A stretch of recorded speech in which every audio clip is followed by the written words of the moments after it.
Assalamualaikum warahmatullahi wabarakatuh. Selamat malam semuanya. Perkenalkan, nama saya Ahmad Fahri dari kelas 2B semester 2 Pendidikan Agama Islam Fakultas Agama Islam Universitas Islam Syekh Yusuf Tangerang. Dengan adanya video kali ini, maka tujuan dari video ini adalah untuk pemenuhan tugas EKT 2 mata kuliah Bahasa Indonesia yang diampu oleh Ibu Ferawati Fajrin, SPD, MPD. Nah, pada video kali ini saya akan mempresentasikan proposal penelitian saya terutama di bab 1 yang berjudul Pengaruh dan Eksistensi Organisasi Remaja Masjid terhadap perkembangan akidah dan akhlak para remaja di Desa Belendung. Desa Belendung merupakan desa tempat tinggal saya sendiri. Di desa ini terdapat beberapa masjid. Nah, kalau yang dekat dengan rumah saya, masjidnya adalah Masjid At-Taqwa. Masjid At-Taqwa mempunyai organisasi di dalamnya untuk mengatur semua kegiatan masjid, seperti Dewan Kemakmuran Masjid. DKM sendiri merupakan organisasi masjid yang pasti ada di suatu masjid. Ada lagi organisasi yang bergerak di bidang keremajaan, seperti remaja masjid. Lalu bagaimana dengan efektivitas organisasi remaja masjid sebagai penopang utama untuk pengembangan akidah dan akhlak para remaja di sekitaran masjid? Pada presentasi kali ini, saya akan menjelaskannya, terutama di wilayah Desa Belendung. Langsung saja kita masuk ke latar belakang. Kita masuk ke PowerPoint slide pertama tentang latar belakang. Remaja merupakan suatu di mana manusia yang berumur 12-13 tahun. Masa remaja bisa disebut sebagai masa peralihan menuju dewasa. Remaja tidak dapat disebut sudah dewasa, tetapi tidak dapat pula disebut anak-anak. Seorang remaja bukan hanya mengalami perubahan fisik, tetapi juga dari tingkat emosional yang meningkat yang kemudian akan mempengaruhi terjadinya perubahan sikap remaja tersebut. Dalam Islam, tentu ada dua hal yang mengatur tentang bagaimana seseorang itu harus bersikap. Islam mengajarkan tentang akidah dan akhlak, yang mana ini merupakan suatu hal yang wajib dimiliki setiap muslim, terutama para remaja. Pada slide 1, bagian latar belakang, remaja itu mengalami perubahan fisik dan non-fisik. Kalau fisik itu artinya ada peningkatan atau perubahan di fisik remaja tersebut, dan non-fisik artinya remaja tersebut berubah selain fisiknya. Misal tingkat emosional yang mempengaruhi sikap dari remaja tersebut, kemudian cara berpikir dan lain sebagainya. Maka perubahan ini apabila tidak dilandasi dengan dasar akidah dan akhlak yang baik, terutama perubahan yang non-fisik, akan menimbulkan hal-hal yang mencemaskan, baik untuk remaja tersebut atau untuk orang lain. Maka dari itu, persiapan untuk seorang manusia di masa dewasa itu harus dimulai dari masa remaja. Di dalam hal ini tentu yang dibangun untuk persiapan di masa dewasa adalah tentang akidah dan akhlak. Dengan akidah dan akhlak yang kuat, manusia akan lebih mendapatkan arah dalam hidupnya, mendapatkan hidup yang damai dan selalu di bawah ketenangan yang diberikan Allah Subhanahu wa Ta'ala. Inilah urgensi pengajaran dan pendidikan akidah dan akhlak terhadap para remaja. Kita lanjut ke slide kedua. Slide kedua masih tentang latar belakang.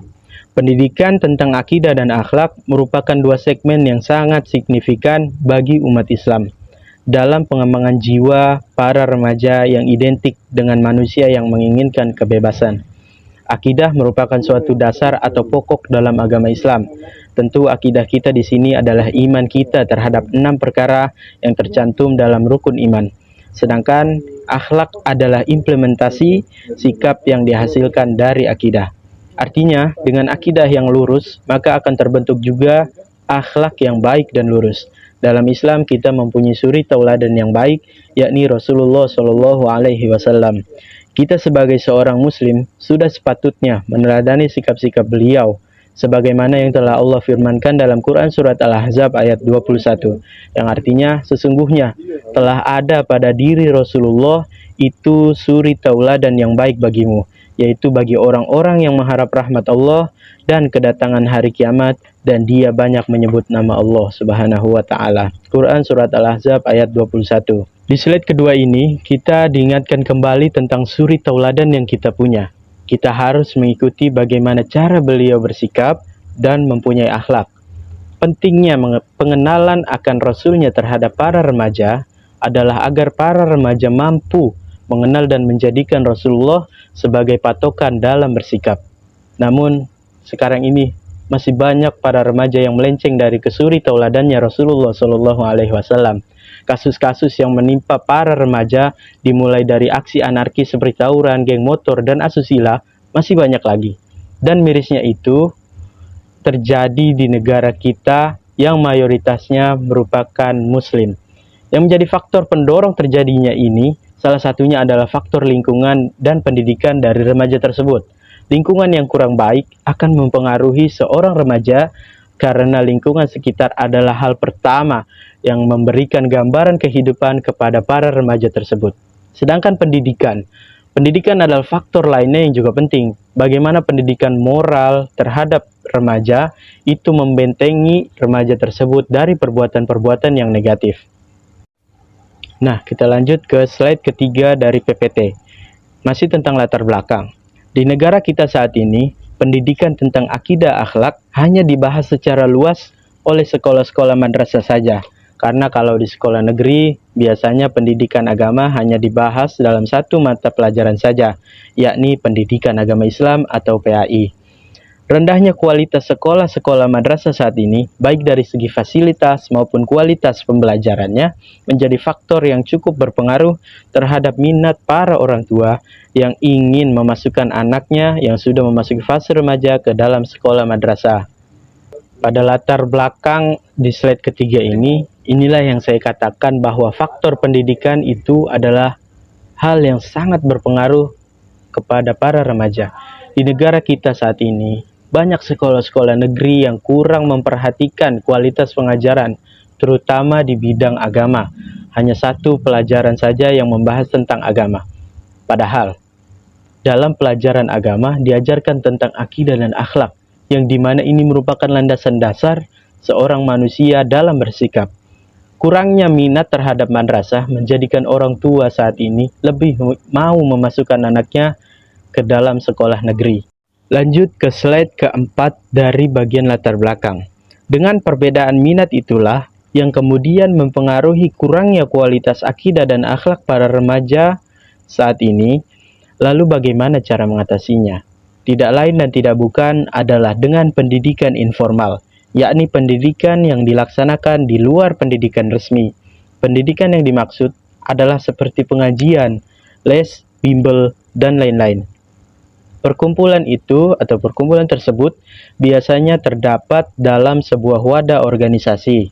Akan tetapi tentunya organisasi ini harus merupakan organisasi yang ada di lingkungan tempat tinggal remaja dan bergerak di bidang agama. Karena fokusnya di sini adalah tentang agama. Pada latar belakang slide keempat, setelah masalah-masalah terjadi di slide ketiga, maka di slide keempat memberikan bagaimana cara mengatasi masalah-masalah tersebut, yakni dengan pendidikan informal bagi remaja. Pendidikan informal bagi remaja dalam bidang agama tentunya adalah pengajian. Namun, apakah masih mau remaja tersebut mengikuti pengajian, sedangkan dalam pengajian masih terbilang ketat dalam peraturan? Solusi tengahnya adalah dengan organisasi yang bergerak dalam bidang agama. Organisasi ini bisa berbentuk majelis taklim ataupun remaja masjid. Dan kali ini, penelitian ini akan membahas tentang organisasi remaja masjid dalam membangun dan mengembangkan akidah dan akhlak para remaja di Desa Belendung. Kasus-kasus yang menimpa para remaja yang tertera di penjelasan sebelumnya umumnya juga terjadi di Desa Belendung. Desa Belendung sendiri masih banyak terjadi kasus-kasus yang menimpa para remaja. Di Desa Belendung ini berbentuk anarkis seperti tawuran. Terakhir tercatat ada 8 lebih kasus tawuran yang terjadi di daerah Desa Belendung, terutama di bulan Ramadan kemarin. Dan inilah yang menjadi dasar dan tantangan penelitian ini, bagaimana dengan kekuatan organisasi remaja masjid mampu mengembangkan akidah dan akhlak para remaja untuk membentengi para remaja tersebut dari sikap yang tidak sesuai dan melenceng dari peraturan ketentuan agama Islam di Desa Belendung.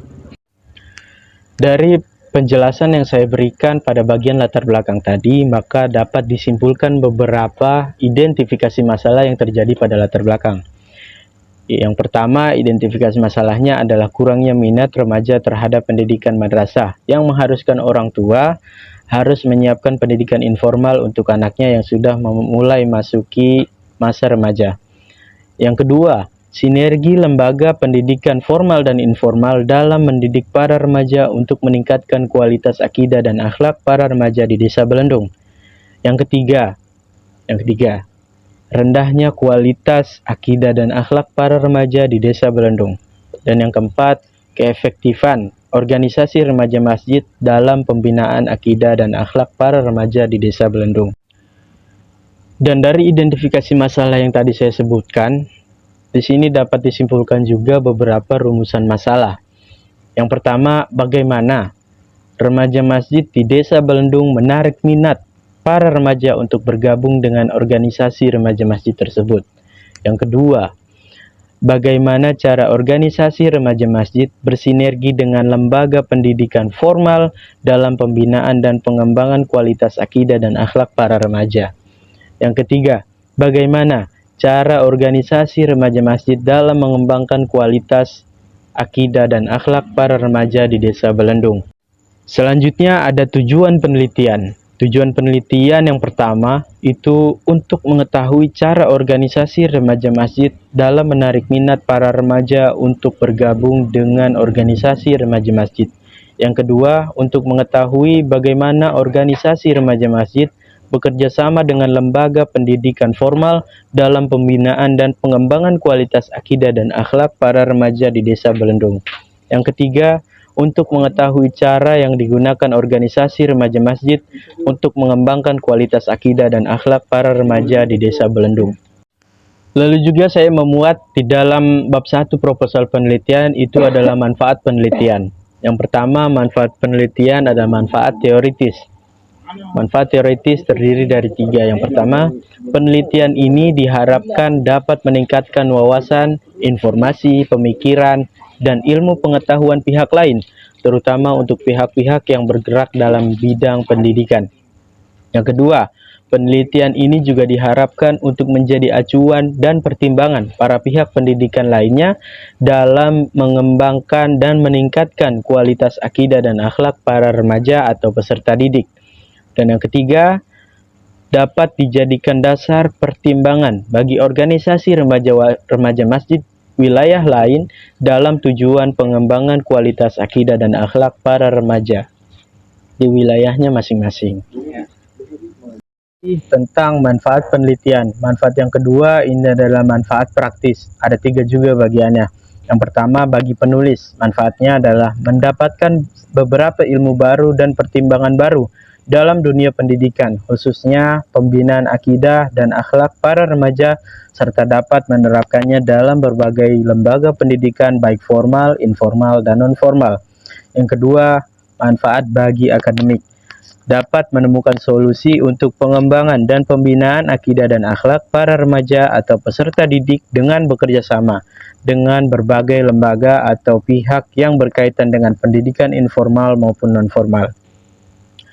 Manfaat yang ketiga bagi masyarakat. Penelitian ini dapat membuka kesadaran masyarakat tentang bagaimana pentingnya peran organisasi remaja masjid dan menyampaikan juga seberapa pentingnya organisasi remaja masjid sebagai wadah untuk para remaja untuk pengembangan dirinya dalam bidang keagamaan. Demikianlah yang dapat saya sampaikan dalam presentasi proposal penelitian kali ini, terutama di bab 1. Saya sadar bahwa penelitian ini perlu yang namanya pengembangan dan juga perbaikan baik dalam segi objek penelitian maupun banyak hal lagi. Dan untuk itu lebih kurangnya saya mohon maaf. Apabila ada salah kata juga saya mohon maaf. Wabillahi taufiq wal hidayah. Wassalamualaikum warahmatullahi wabarakatuh.